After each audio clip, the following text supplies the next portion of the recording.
For centuries, Rome stood as the richest and most powerful empire on earth.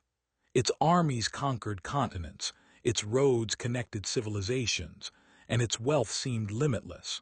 But beneath the marble monuments, an economic crisis was already beginning to grow. Rome became wealthy through conquest. Every victory brought enormous amounts of gold, silver, land, slaves, and taxes into the empire, making each new campaign more profitable than the last. Trade flourished across the empire. Goods arrived from Britain, Egypt, North Africa, Arabia, and even India. Rome had become the economic center of the ancient world. At the heart of Rome's economy stood one of history's most trusted currencies, the silver denarius. For generations, Romans believed every coin held real value because it contained real silver. By the 2nd century, Rome ruled millions of people across 3 continents. From the outside, it looked unstoppable, but the larger the empire became, the more expensive it was to maintain. Conquest eventually slowed. Instead of expanding, Rome now had to defend thousands of miles of borders. Maintaining the empire became far more expensive than building it. Hundreds of thousands of soldiers needed food, weapons, armor, horses, and salaries. Every year, the military consumed a larger share of the empire's wealth. For the first time in centuries, Rome faced a dangerous problem. Government expenses continued rising, but new sources of wealth were becoming increasingly difficult to find. Rome's leaders faced an impossible equation. Military costs kept rising, tax revenue was slowing, and conquest, the empire's greatest source of wealth, had nearly come to an end. To cover its growing expenses, Rome increased taxes across the empire. For ordinary farmers and merchants, the burden became heavier with every passing year. As taxes increased, economic activity slowed. Merchants sold less, families spent less, and the flow of money through the empire began to weaken. Instead of reducing spending, the government chose another solution. It quietly reduced the amount of silver inside each coin while keeping the coin's official value exactly the same. At first, almost nobody noticed. The coins looked nearly identical, but inside, they contained far less precious metal than before. By using less silver in every coin, Rome could produce far more money from the same amount of precious metal.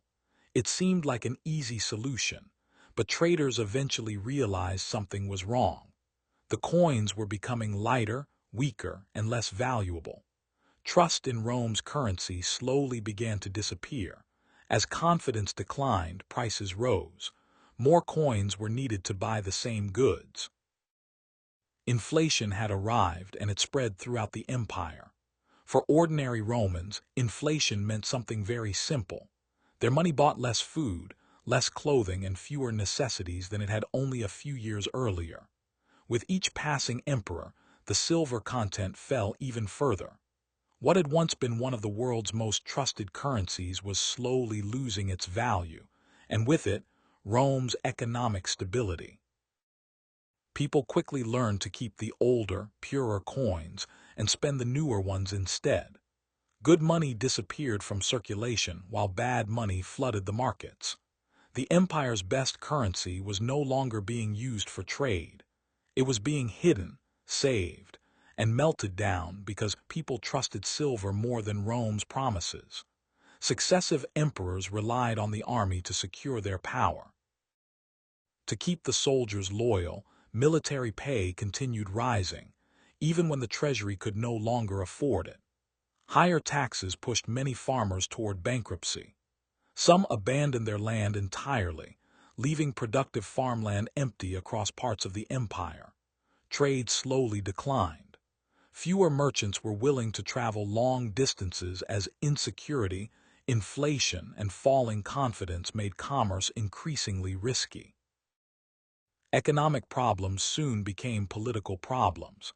As money grew scarce, competition for power became more violent and far more dangerous. During the 3rd century, Emperors came and went with astonishing speed. Many ruled for only a few years before being overthrown or assassinated. The crisis of the 3rd century wasn't just a political disaster. It was an economic collapse that weakened nearly every institution holding the empire together. Prices continued climbing while essential goods became harder to find. For millions of Romans, survival became more important than prosperity. As farms failed and production declined, the empire generated even less wealth. The economy had entered a vicious cycle that became increasingly difficult to escape. In 301 AD, Emperor Diocletian tried to stop inflation by law. He issued the edict on maximum prices, fixing the legal price of more than 1,000 goods and services across the empire. The government believed prices were the problem, but prices were only the symptom. The real crisis was the currency itself. Merchants who ignored the law faced severe punishment. Some were imprisoned.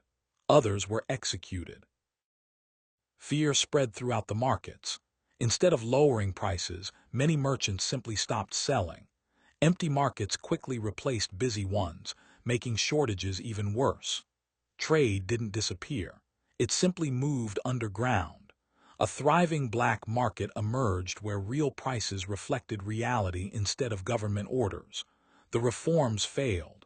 No decree could restore confidence in money that people no longer trusted. A few years later, Constantine introduced a new gold coin known as the solidus. Unlike the debased silver currency, it maintained a reliable gold content and quickly earned public trust. The solidus stabilized parts of the economy and became one of history's most successful currencies. But by then, much of the damage had already been done. The Eastern Empire gradually recovered. The Western Empire did not. Economic strength was becoming increasingly unequal across the Roman world. The city that had once ruled the Mediterranean was no longer the unstoppable center of the ancient world.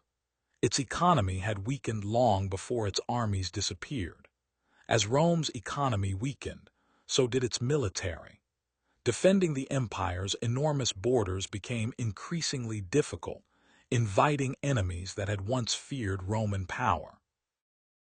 The treasury that had once overflowed with wealth could no longer support the empire it had built. Rome wasn't running out of courage, it was running out of money. Instead of producing new equipment, Rome increasingly repaired old weapons. Economic decline slowly reduced the empire's ability to equip and supply its own army. Across the empire, signs of decline became impossible to ignore. Infrastructure aged, trade slowed, and entire communities gradually disappeared.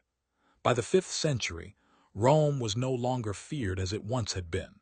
The empire's enemies had grown stronger while Rome itself had grown weaker.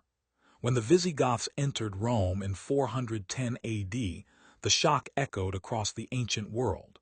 For the first time in centuries, the Eternal City had fallen to a foreign army. The invasion was not the beginning of Rome's collapse. It was the visible result of decades of financial weakness, political instability, and economic decline. In 476 AD, the last Western Roman emperor was removed from power. An empire that had dominated the Mediterranean for centuries came to an unremarkable end. Rome's greatest enemy wasn't a single invading army.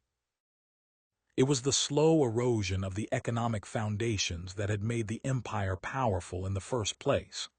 Money alone cannot sustain a civilization. Without production, trade, and public confidence, even the strongest currency eventually loses its power.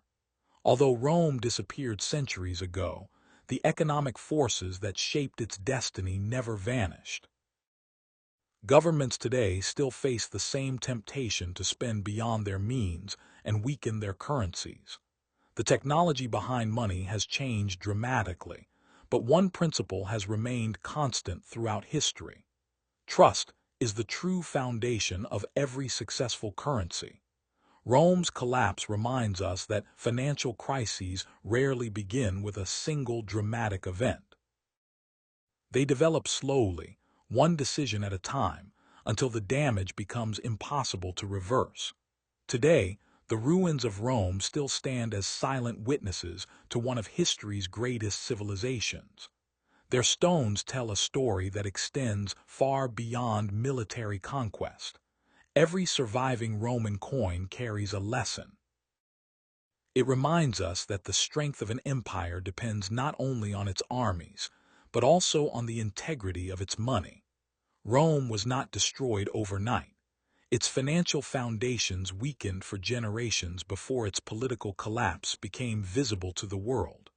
Rome didn't fall because the barbarians arrived. The barbarians arrived because Rome had already become too weak to stop them. The story of Rome is more than ancient history. It is a timeless warning that no civilization, no matter how powerful, can ignore the laws of economics forever.